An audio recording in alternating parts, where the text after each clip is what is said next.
Olá pessoal, mais uma vez estamos aqui, eu sou Adnan Ortolan, estamos nesse quadro Papo de Política para eu compartilhar com vocês a minha experiência tanto na área política como professor universitário. E hoje a gente vai falar de política externa.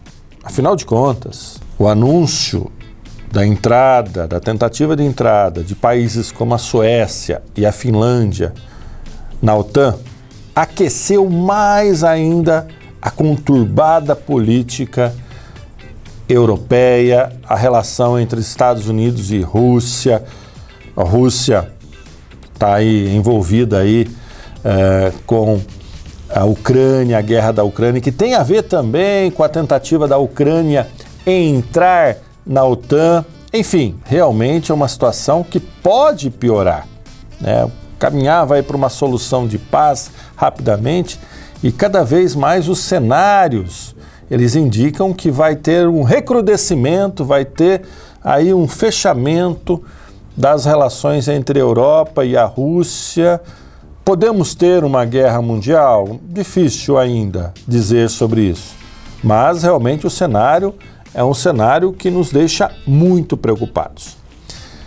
No papo de hoje, a gente vai esclarecer, muita gente já sabe, mas é sempre importante a gente esclarecer o que é a OTAN, o que é essa relação com a Rússia, né? E, na verdade, a OTAN é a Organização do Tratado do Atlântico Norte e é ainda um entulho da Guerra Fria. A Guerra Fria ela aconteceu logo depois da Segunda Guerra Mundial, né, quando emergiram as duas grandes superpotências, Estados Unidos e União Soviética, e logo quando Estados Unidos e União Soviética derrotaram o nazifascismo, né, começaram aí a ter rusgas e a ter uma escalada de produção de armas nucleares, uma escalada aí de rivalidade entre as duas, que dominou praticamente toda a segunda metade do século XX, tá? O que nós chamamos de Guerra Fria.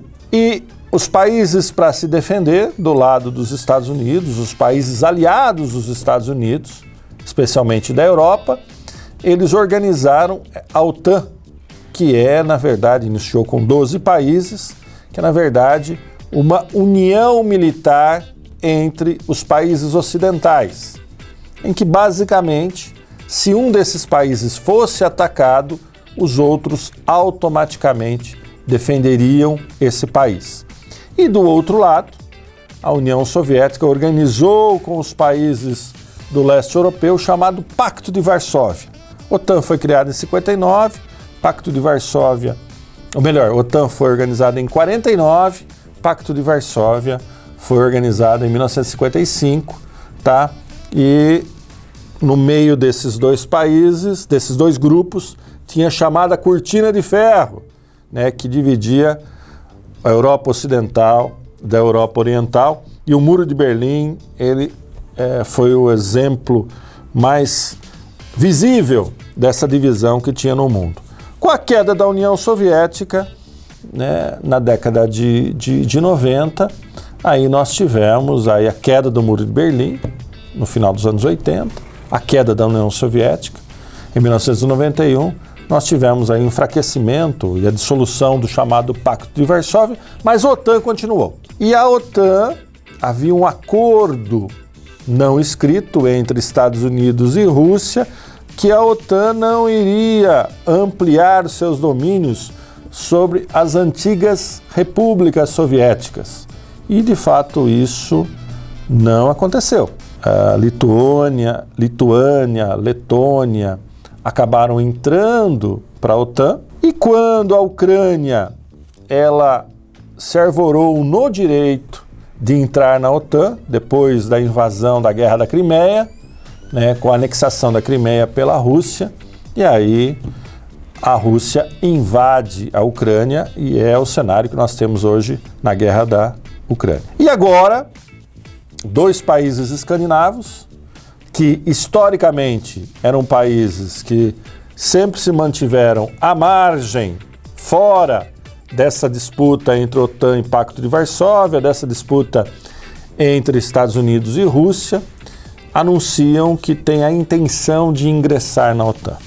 Tá? O que isso significa? Significa justamente que cada vez mais a situação ela se torna complexa, se torna complicada, ela se torna difícil de ser resolvida. De um lado, você tem os países europeus, aqueles que não participam, não fazem parte da OTAN, vendo o que aconteceu na Ucrânia, eles querem ter a proteção dos Estados Unidos, a proteção da Alemanha, a proteção da Inglaterra.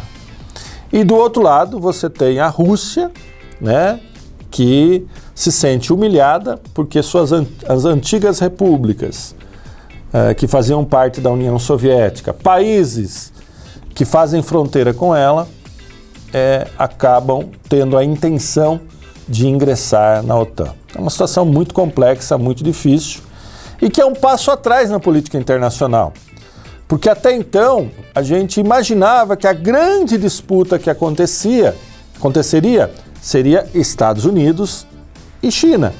China, uma potência econômica crescendo, uma superpotência crescendo, que vai superar a economia americana em breve, com um exército muito grande, com uma força nuclear muito grande. A gente imaginava que a grande rivalidade do século XXI seria Estados Unidos e China. O que nós vemos agora é que há uma espécie de déjà vu, né? A Guerra Fria parece que voltou ao cenário internacional, não mais com a União Soviética, mas com a Rússia. Em história, não dá para a gente definir o que pode acontecer no futuro. Uma guerra total é muito difícil acontecer. Os países têm muito a perder, né? Tanto a Europa depende muito da energia, do gás, do petróleo russo, quanto a economia russa depende muito do consumo europeu, tá? Mas, para que a coisa não degringole numa guerra total, todos os analistas, eles chegam a um ponto em comum. É preciso ter, de um lado, uma garantia da segurança dos países europeus e, do outro lado, que a Rússia não saia humilhada nesse processo que está acontecendo aí de disputa de poder, de disputa de áreas de influência na política internacional. Ok, gente? Curtiram? Comentem aí. É um tema que dá muitas debates calorosos sobre política internacional. Comenta, curta, compartilhe com seus amigos e dissemine Papo de Política, que é uma forma legal, uma forma bacana da gente compartilhar os conhecimentos que a gente tem. Tá ok, gente? Até a próxima. Obrigado.